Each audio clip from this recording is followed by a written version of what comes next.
Aloha, is this Brandon? Hi, Hi. this is. Oh, it's so good to talk to you. I'm trying to remember how long it's been since you last called in, but we're so excited to have you call in from the Big Island, right? Yes, I'm in Volcano these days. Wow, you've been seeing a lot of volcanic action there, right? Right. For those who are not familiar with Brandon, you should be. He's a Lowell Thomas Award-winning author, photographer. You've traveled to 100 countries. You've hiked over 12. That's 7,500 miles you've hiked. You've done amazing pilgrimage trails like Camino de Santiago, Via de la Plata, the one across the Alps, which was the subject of your last book, Over the Top and Backhand Hiking Across the Alps. You did the Yak Butter Blues book, along the Templar Trails, 7 Million Steps for Peace, and On a Donkey's Back. You have a beautiful blog about this latest trip, and people can go to your site and read. I would recommend reading this blog on St. Is it pronounced Olive's Whale or Olives? Olives or Olav, St. Olav's Trail in Norway. And I truthfully didn't know much about St. Olav's Trail until you told me about recently become sort of resurrected. They've got several routes now that are going. I walked one of them. The first one I walked 10 years ago from Oslo, Norway to Trondheim. And then this latest one, I did the Swedish portion from Selanger, which is in the east, right outside of Sundsvall, to Trondheim. And it's about 373 miles altogether. Well, I guess there's being in Norway, you have certain windows of opportunity, and I guess this particular one you got to do late May till about the end of August or September. What's the best time to do these hikes? Yeah, depending on the weather, especially knowing the snow possibility in Sweden and Norway, I would say it's pretty much a summer hike. Mm-hmm. No, but even then, you can have on any given day. It was 80 degrees when I started, Cindy. And there were days mid-trip when it was nearly snowing. Really? That much difference? Yeah, that much difference. Wow, that's amazing. So when you have to do a trek like this, do you set out and your research and background, do you know where you have to stay each night? I mean, have you already done that research of where you're staying each night? Well, that's the tricky thing about this trail so far. With the eastern portion, the portion I just did, the places that are open as far as hostels and albergues like you have on the Camino de Santiago, they are pretty much non-existent as of yet. You are relying on staying in B&Bs and camping or whatever you can find that's open. And unfortunately, we found that a lot of the stuff that was supposed to be there was either closed or it was out of season or people were on holiday, so that became an extra challenge. Well, yeah, because you've hiked all day. How much would you hike in a day typically? About 15 miles or so a day, between 15 and 17. And there were two of us. I was on the trip with a fellow member of the Explorers Club, Anders Stävhag, who is Swedish himself, and also has done many of these trails. So we sort of met via Facebook, and so we had been talking about doing it for a number of months, and then decided to do it last summer. So when you encounter that situation, are you set up to sleep outside, or do you just kind of want? I mean, imagine some of these areas don't have a lot of options, right? When you're going out in the middle of nowhere like this. Well, they don't have a whole lot of options, and that is one of the tricky things about this trail. In particular, the western section has been established long enough that there are places to stay. On this part of the trail, it's kind of catch as catch can, but fortunately and unfortunately, first of all, Anders fractured his foot on the 5th day of the trip. Oh, no. So he was my logistical support from then on, which I give him great credit for, because if I was there by myself and trying to call these people up, or, I didn't have a computer with me, so much of his time was spent arranging where we would sleep that night, where we could pick up food. One of the unique things about Sweden and Norway is, if you look at a map, they show towns and villages, and oftentimes these villages are just a series of farmhouses. Yeah. So unlike France or unlike Spain or Italy, there's no cafe or bar to stop into. Many times there's no grocery store. The nearest place is quite a ways away. And you so really if are you're on foot, that means you either have to carry everything with you or sort of, I hate to say it, depend on the kindness of strangers. Well, I was going to actually say that, because you really are at the mercy of strangers and the kindness of strangers when you're doing this kind of trip. And I think in all your books that that sense of adventure and trust in the kindness of people is kind of a theme I've always picked up, and is part of a pilgrimage in a way, isn't it? It is. And these trips often rely on throwing yourself out there in the universe and believing and having the faith that you're going to be taken care of. I mean, they started back in 1992 when my wife Cheryl and I walked across Tibet, and we hardly knew what we were getting ourselves into, but we stayed with Tibetan people the whole way. They smuggled us into their homes, made sure that we were fed, our horse was taken care of, and we were able to succeed basically because of them. We crossed, for 40 days we crossed Tibet and went 1,100 kilometers. And you know, that I think that element of pilgrimages is very key, because you really have always had some pilgrimage and thought in mind. Do you set an intention for each trip, and is that kind of aligned with this trail? And if so, what's the intention you had for this latest trip? The intention, I think, overall stays consistent. You know, I first of all do it on a personal level to find some peace, because I think more and more in our modern society we are just bombarded with so much media and so much information that we very seldom have time to disconnect. And I think by finding a quietude when you're walking, whether in the woods or through meadows or just in nature, it puts you more in touch with, it grounds you more and puts you in touch with what is really needed in life and helps you to find a peace. The second reason I do these is overall to make a peace pilgrimage, like I did when I walked from France to Jerusalem and wrote about that and along the Templar Trail.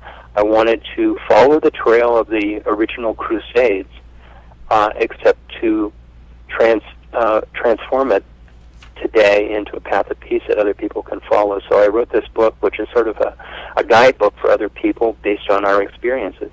Well, I should mention, if you're just tuning in, I'm talking to Brandon Wilson, and his website, which is a really well-done site with a lot of great pictures and information, is pilgrimstales.com, pilgrimstales.com. And if you want to find out about his trip, this latest one, you can go to pilgrimstales.com/St. Olive's Way, and that would give you more information. I did want to ask you about St. Olaf and what the original purpose of this trail was. Good question. St. Olaf was once the king of Norway and Sweden, and he originally was the person who was credited with bringing Christianity to Scandinavia. Before then, they were Vikings and practiced so-called pagan religions, and he brought Christianity to those people. And the site where he is buried in Trondheim, they built a gigantic cathedral over top of that, and that has been a place of pilgrimage for 1,000 years now. Wow. But you know, in this blog that you wrote, I was surprised to hear you say there weren't that many people on the trail.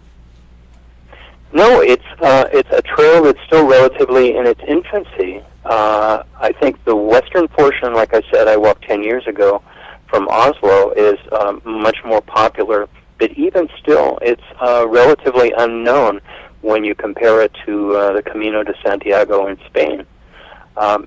I think totally during our period of hiking this time, we ran into maybe 5 or 6 other people. Wow, that's amazing. It's, in a way, though, it might be a little scary because you don't necessarily do have the... If you need a backup, then you're kind of out there on your own as well. Well, people are genuinely friendly in Sweden and Norway, and really go out of their way to help you if you seem like you need help. But again, thanks to Anders, we were able to secure a place to stay every night. they were not minimalist sort of places to stay like you'd have on the Camino with albergues, where the community builds a place, or you're sleeping in an old church or convent. Sometimes they were pretty nice and pretty luxurious. So, but it's a way for people not only to find peace, but to discover a part of the world that maybe they haven't seen before, or if they've been to Scandinavia, maybe they've been to Oslo or Stockholm. Yeah. And this is definitely not Oslo and Stockholm. Yeah, no, Stockholm was gorgeous, but where did you pick this trail up, and where did you go over the course of the 25 days? We picked it up in Selanger, which is down on the coast, on the east coast of Sweden, and then basically went through the center part of, we headed northwest through Sweden, and then into Norway, and ended up in Trondheim, which is up on the northern coast of Norway. What was the terrain like, and tell us about the beauty and what you enjoyed on the trail as far as the way it looked? It really took you through the middle of nature. There are lakes everywhere, and rolling hills and pastures, and you go through a lot of farmland. You see a lot of historic places where Olav and his army stopped along the way, and there are sort of miracle pools where certain things have happened throughout the centuries, and places where some of the old pilgrims stayed. You see some churches dating back several hundred years, and it's a bucolic setting. It really is bucolic. There is one section that's particularly difficult where you're coming across the border from Sweden into Norway, and there at the border you have to cross a mountain. And I was at that point walking by myself because the road doesn't go up that way, and crossing the border in nearly freezing conditions. It was quite an amazing experience, and you're always on the lookout for wildlife too. I've seen moose up there. I saw some wolf tracks that were heading the same direction I was, and were quite recent. So you are surrounded, immersed in nature. So, what were the altitudes? Were you way up in the Alps? What were your altitudes you got there? The altitude is all relative. I mean, you're coming from sea level, so probably it's nothing compared to the Alps. But the mountains are still, formidable. You're still going a couple thousand feet. Now, is it always a trail, or is there just you finding the trail? And then I know on one of your trips you had to kind of find the trail because the trail had been overgrown and it was kind of hard to find. But was this trail easily marked? It was pretty well marked. There were still sections where they need to do some work, and we passed along those comments to the people who are organizing this trail. Those sorts of diversions really eat into your time a lot, and you're very conscious about how much energy you have or how much food you have with you. So you have to always be looking for the trail. Like I said, not too many people are walking it right now, so that makes it a little less trodden and a little less evident than, say, the Camino de Santiago. So what kind of experience would you need if someone's listening and going, this sounds like a great trail to try? Do you have to do the whole 25 days? Can you do short periods? What kind of experience would you need for hiking this trail? It's actually trekking this trail. I think you have to be in pretty good condition. You have to do some training beforehand. You don't have to be an Olympic athlete by any means. I'd say if you're in fairly good health, I've seen people doing trails like this who are in their 70s. So I think you could definitely do it as well as you're in good health and you condition. Especially here in Hawaii, the opportunities are wonderful. So if you're biking and you're hiking every day, getting a little bit in, once you reach a point where you can do 15 miles, then you can look at doing it. Yeah, I would say the section going from Oslo to Trondheim is more well marked, and there are more accommodations. But this section of the trail that we hiked is definitely doable. What was the most challenging, besides your partner walking and fracturing his foot? Was that the most challenging, or were there other most challenging parts of the 25 days? I think was dealing with the uncertainty of the weather, because the weather can change pretty dramatically overnight. I spent quite a few days partially walking in rain, and again, it was just kind of finding the trail and getting from point A to point B, and timing has a lot to do with this, because unlike trails that you might take in Hawaii or in the States, this is a 23, 24-day commitment, and if you put out 110% on one day, it's not like you go home and you can sit on your couch and watch TV and get rested and take a week off before you start again. And it's totally different than, like you say, some of the other more popular pilgrimages are. So this is for a person who does like a spirit of adventure, I get.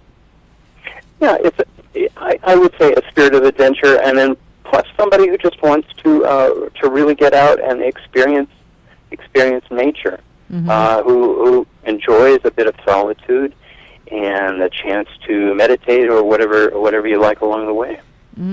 I noticed in your blog you mentioned that there's a lodging guide available for people, which obviously would be very helpful, that people can get. Did you know about that in advance, the lodging guide? And I can't pronounce this. Overnattingguiden or something like that. That is that's for the section that runs from Oslo to Trondheim. Oh, that's okay. The western section. The eastern section, there's a guidebook, actually, but it doesn't go into much detail as far as accommodations. So I think the best thing to do is to contact their head office and see what they have currently as far as accommodations.